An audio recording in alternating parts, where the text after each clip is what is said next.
Hello friends, welcome to my channel study with Kaushik. তো চলো আজকের ভিডিওটা শুরু করা যাক। তো আজকে সকালে উঠে পড়তে বসলাম। তো ভূগোলটা করছি, দেখতেই পাচ্ছ আগে থেকে। তো এখানে দেখতে পাচ্ছ এই ম্যাডামটার আমি কোর্সটা করছি, এখন পশ্চিমবঙ্গের ভূগোলটা করছি। খুব সুন্দরভাবে মানে বাংলাতে বোঝানো আছে। তো বাংলায় যারা ক্লাস চাইছো সব ইউটিউবে তুমি বাংলায় পাবে না, ঠিকঠাক পাবে না। তো এটা করতে পারো। তখন দেখতে পেলে আমার ক্লাসটা কমপ্লিট হয়ে গেছে। এখন মোটামুটি 1 ঘন্টা আমার কমপ্লিট হয়ে গেছে। এরপরে আমি আজকে একটু দেরি করে এসেছিলাম, তো ভাতটা খেয়ে আসি, তারপরে আবার পড়বো। তো আজকে মোটামুটি ওই 8:30 বেজে গেছিলো উঠতে। তো আমি খুব তাড়াতাড়ি উঠতে পারি না, আমার দেরি হয়। তো এটা কোনো ব্যাপার না যে তোমাকে সকালে উঠে পড়তে হবে বা তুমি দেরি করলে উঠলে পড়তে হবে না, ওরকম ব্যাপার না। যখন তুমি টাইম পাবে তখন তোমাকে পড়তে হবে, এটাই মেন ব্যাপার। তো এরপর আমি বাকি আরও ক্লাস ওইটারই করলাম। তো আজকে নদ নদী এইগুলো করছিলাম। তো এটাতে আমার একটা কনসেপ্টটা ক্লিয়ার হয়ে যাচ্ছে।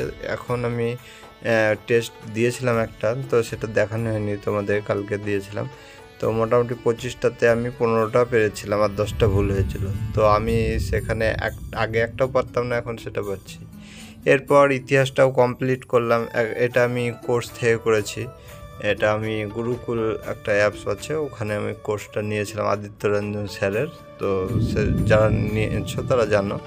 ইতিহাসটাও কমপ্লিট হলো। তো ভূগোল আর ইতিহাস খুবই আসছে। তো এগুলো আগে কমপ্লিট করা অবশ্যই দরকার, বাকিগুলোও দরকার। এরপর খাওয়া দাওয়া কমপ্লিট হলো দুপুরে, তারপর একটা টেস্ট দেবো ভাবলাম। তো আজকে অনলাইনে তো টেস্ট নাই, অফলাইনে টেস্ট দিচ্ছি। তো দেখতে পাচ্ছ টেস্ট খুবই খারাপ হয়েছে আজকে। আমি 27টা ঠিক করেছি আর 27টা ভুল হয়েছে, দিয়ে নাম্বার পেলাম 18 পয়েন্ট সামথিং। তো আর কোশ্চেনগুলো খুবই টাফ ছিল। আবার মেন কথা, আমি কিছুদিন পরীক্ষা দিইনি, তো অঙ্ক ইংলিশ এগুলো সব একটু মানে প্র্যাকটিস থেকে বাইরে হয়ে গেছিলো, তার জন্য একটা ব্যাপার। তো সবসময় প্র্যাকটিসে রাখতেই হবে। তারপরে আমি আজকে অঙ্ক করছিলাম নল চৌবাচ্চা। তো মোটামুটি আজকে 5.5 ঘন্টা পড়া হয়ে গেছে। এরপর আমি ভাত খেতে গেলাম। তো তারপরে এসে দেখি কিছু পড়া হয় কি না। তো নল চৌবাচ্চার কনসেপ্টটা আমি মানে অঙ্ক পারছিলাম না, তো সঙ্গে সঙ্গে ক্লিয়ার করে নিলাম। তো তারপরে আমি এখানে আরও কিছু পড়া করছি, তোমাদেরকে দেখাবো শেষে যে কি পড়া করছিলাম। তো আমি এখন তোমার ইংলিশগুলো কমপ্লিট করছি। তো ইংলিশটা বাকি ছিল আজকে, তো এখানে রুলগুলো লিখে নিয়েছি। আর আড্ডা 24-এর এই বইটা থেকে আমি করলাম। তো এটা স্টপওয়াচটা চালাতে কিছুটা ভুলে গেছিলাম। তো মোটামুটি প্রায় 6 ঘন্টা কমপ্লিট হয়ে গেছে ধরো। তো আজকের মতো এই পর্যন্তই, দেখা হচ্ছে পরের ভিডিওতে। ভালো থাকো।